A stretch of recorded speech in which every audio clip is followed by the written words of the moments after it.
Mick Mulroy, ABC News national security and defense analyst, also former Deputy Assistant Secretary of Defense for the Middle East. Talk more about this. So Mick, some pretty strong words from Zelenskyy today. So what is the likelihood Ukraine could take back Crimea? And do you think that would be a turning point in this war? So, Kira, I do think it could be a turning point in the war. It would be very difficult for the Ukrainians to take back Crimea. Russia has a sizable military presence there, and quite frankly, in their own economic interest, they want to remain there. But that said, the Ukrainians could challenge them there. And if they are able to do that, it might take the discussions on ending this conflict away from any territory that the Russians would keep in the rest of Ukraine down to Crimea. So there is a real strategic reason why the Ukrainians would want to challenge Russia's hold on Crimea. So also during his speech, Zelenskyy really pressed for more tanks as German, or I guess there's been fierce debate over this with Germans, right, and Ukraine aid. So just put in perspective why all the controversy.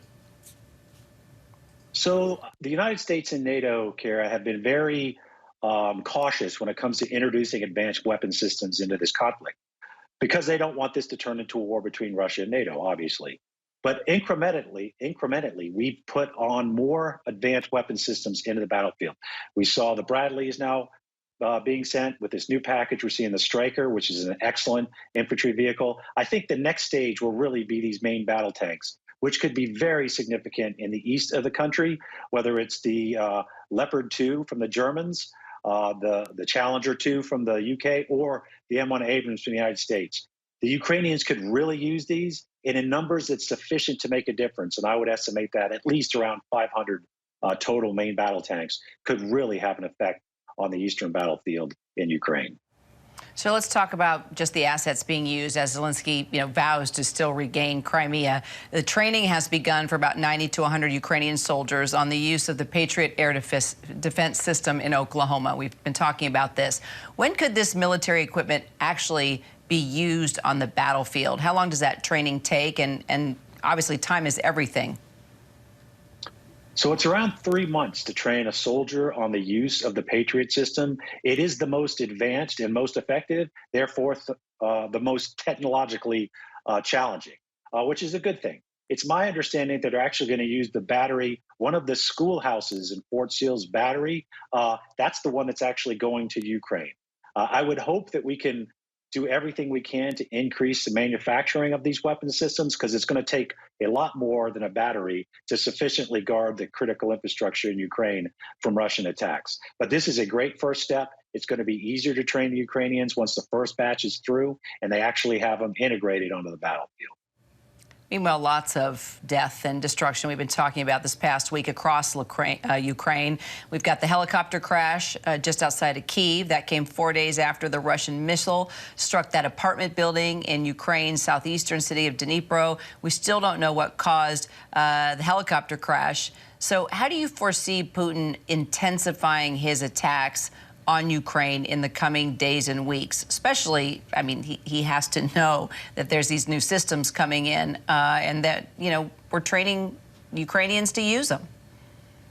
That's absolutely right. So he knows that the longer this war goes on, the Ukrainians get more advanced weapon system and, quite frankly, get more efficient at using those weapon systems. So it's not going in his favor. I do think that Putin only knows one way, and that's forward and more aggression. That he will never relinquish or relent in his efforts there. And we have to be equally as tenacious, we, the West and NATO, supporting the Ukrainians, because this is not over anytime soon. And we need to give them all the tools they can to resist, which looks like an ever more desperate President Putin, who really cannot figure out how to win this, whether he just keeps switching generals out all the way up to include putting his as chairman of Chiefs of Staff, the equivalent, is now in charge of the war. That shows desperation, and it shows that President Putin can't figure out how to turn the tides when it comes to the conflict in Ukraine.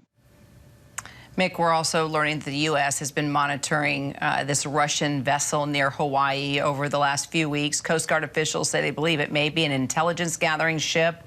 What do you know? So, Kira, this intelligence gathering is actually more common than one would expect. Ships can be in international waters. That's why they're international waters. And oftentimes they use that ability to collect intelligence. Another thing that I think the United States will be concerned about is if these ships have the capacity to sever the international fiber optic cable that carries so much of the world's communications, be it diplomatic communications, intelligence, economic, business, all those types of things. It's very difficult to defend because it spreads across the Pacific Ocean and the Atlantic Ocean. And that is something that potentially President Putin could threaten if things do not go his way and he feels under threat, not only of losing the war in Ukraine, but potentially even being unseated in power in Russia. So that's something very concerning, not just the United States, but the world, as that is such a key communications network. Well, we'll keep our eyes on all of it. Mick Mulroy, thanks so much. Thanks, Karen. Hi, everyone. George Stephanopoulos here. Thanks for checking out the ABC News YouTube channel. If you'd like to get more videos, show highlights, and watch live event coverage, click on the right over here to subscribe to our channel. And don't forget to download the ABC News app for breaking news alerts. Thanks for watching.